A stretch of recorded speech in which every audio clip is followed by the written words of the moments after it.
Good morning all of you. Welcome to online class for student. Today we discuss about subject math और math में हम discuss करेंगे chapter 2 जो कि related है ऑपरेशन ऑन रेशनल नंबर्स से। तो इसकी आज हम एक्सरसाइज 5 सॉल्व करने वाले हैं और इसका एक्सरसाइज 5 का पार्ट 1 है ये, और इसके बाद जो क्वेश्चन होंगे वो हम कल की क्लास में सॉल्व करेंगे। ओके, तो ये क्वेश्चन जो इस पे हैं उनको सॉल्व करें। अगर फिर भी कोई डाउट रह जाता है तो आप कांटेक्ट करके पूछ सकते हैं। चलिए देखते हैं क्वेश्चन 1 क्या है। Verify the following. तो आपको इन नंबर्स को, इन क्वेश्चंस को सॉल्व करना है और वेरीफाई करना है। ये कम्युलेटिव प्रॉपर्टी में लिखे गए हैं। कम्युलेटिव प्रॉपर्टी क्या होती है मैं बता देती हूँ एक बार आपको। कम्युलेटिव प्रॉपर्टी में क्या होता है, P upon Q plus P Q R S equals to होता है आर एस पी क्यू। ये हमें वेरीफाई करना होता है कि अगर हम जैसे 7 में अगर हम, ये मैं एक सिंपल एग्जांपल दे रही हूँ, आप इसमें मत फॉलो कर देना, बस मैं थोड़ा सा आपके माइंड में ये चीज़ सेट हो जाए इसलिए बता रही हूँ। अगर हम 7 में 8 प्लस करें या फिर 8 में 7 प्लस करें तो आंसर सेम आता है या नहीं, ये हम इस एक्सरसाइज में इस प्रॉपर्टी में समझते हैं। ओके, तो अब ये प्रॉपर्टी इन रेशनल नंबर्स पर लागू होती है, तो उन्हीं पर हम इसे देखेंगे कि P Q plus R S equal to R S plus P Q है या नहीं है। ठीक, तो इसको देखते हैं किस तरह से सॉल्व करना है कि 3/4 प्लस 5/8। तो एक तरफ तो आप लिख लें लेफ्ट हैंड साइड और दूसरी तरफ लिखें राइट हैंड साइड। तो इधर आप लिखेंगे 5/8 प्लस 3/4 और बीच में इस तरह से लाइन ड्रॉ कर लें। अब इस सम्स को अलग सॉल्व करेंगे, इस सम्स को अलग सॉल्व करेंगे। ठीक, तो 4 और 8 का एलसीएम निकालें और जिस तरह से आप फ्रैक्शन सॉल्व करते हैं उस तरह से इसको सॉल्व करना है, और उसी वे में सेम इसको सॉल्व करना है। ऐड वाली फ्रैक्शन तो आती होंगी, नहीं आती हैं तो चलिए एक बार फिर मैं बता देती हूँ। जैसे 3/4 है और 5/8, तो फ्रैक्शन इस तरह से सॉल्व करते हैं। 5/8 है तो 4 और 8 का आप एलसीएम निकालेंगे। 4 और 8 का फिर से बताती हूँ इसको करना है। 4 और 8 का आपको एलसीएम निकालना है। तो सबसे पहले 2 से पढ़ेंगे। 2 to the 4, 2 4 जा 8, 2 1 जा 2 to the 4 एंड 2 1 जा 2। ठीक, तो इनका एलसीएम क्या आया, 2 to the 4 और 4 2 जा 8। एलसीएम आया 8, है ना।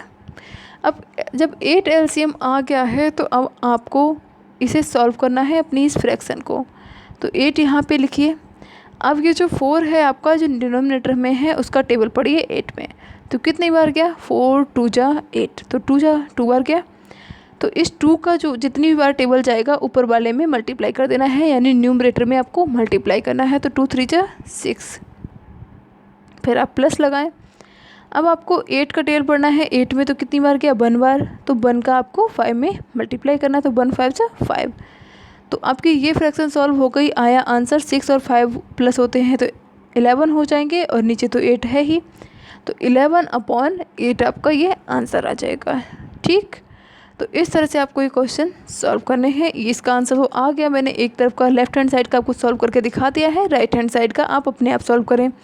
और दोनों तरफ का अगर आंसर 11/8 आएगा तो हम लिखेंगे इक्वल टू, और अगर दोनों का आंसर सेम नहीं आता तो आप लिखेंगे not equal to, is not equal. Okay, 11/8 is not equal to 11/8, या फिर मतलब 11 की जगह 12 आ गया तो इज़ नॉट इक्वल टू 12/8। ठीक है, इस क्वेश्चन को आपको करना है इस तरह से, और इस प्रॉपर्टी को हम कहते हैं कम्यूटेटिव प्रॉपर्टी। ठीक है, तो कम्यूटेटिव प्रॉपर्टी के अकॉर्डिंग ही इसको सॉल्व करें। अब नेक्स्ट क्वेश्चन इस 2 है, तो 2 को भी इसी तरह से आपको सॉल्व करना है, इस वे में ही लिखना है, यानी पी क्यू आर एस वे में लिखा है। अब आपको इसको लिखना है आर एस पी क्यू। तो पी क्यू तो इन्होंने लिख दिया है, अब आर एस आप लिख दीजिए -1/2, और फिर इसको सॉल्व करके जो आंसर है उसको यहाँ लिख दीजिए।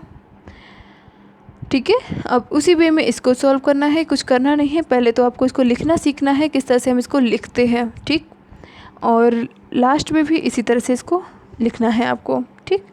4/7 + -3/5, ये क्वेश्चन पूरा नहीं आ पाए। ये क्वेश्चन को आप यहाँ पे इक्वल टू के बाद ऐसे लिखें अपॉन में 35, कि आपको आंसर तो पूरा खुद ही सॉल्व करना है, तो इसको लिखने के बाद आपको अपने आप इसे सॉल्व करना होगा, ठीक।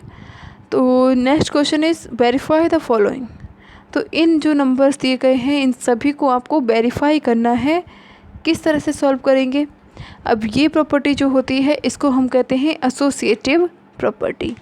एसोसिएटिव प्रॉपर्टी में क्या होता है कि A + B + C equal to हो जाता है A + B + C। जो है आपको ये सॉल्व करना होता है कि अगर हम जैसे बोला कि मैंने 2 3 4 इक्वल टू 2 3 4 ये नंबर है। मैंने कहा अगर मैंने इन दोनों का प्लस करने के बाद इसको 4 में प्लस किया तो जो आंसर आएगा, तो क्या अगर मैं 3 और 4 को पहले प्लस कर लूँ और फिर उसमें 2 प्लस करूँ तो क्या वही आंसर तब भी आएगा?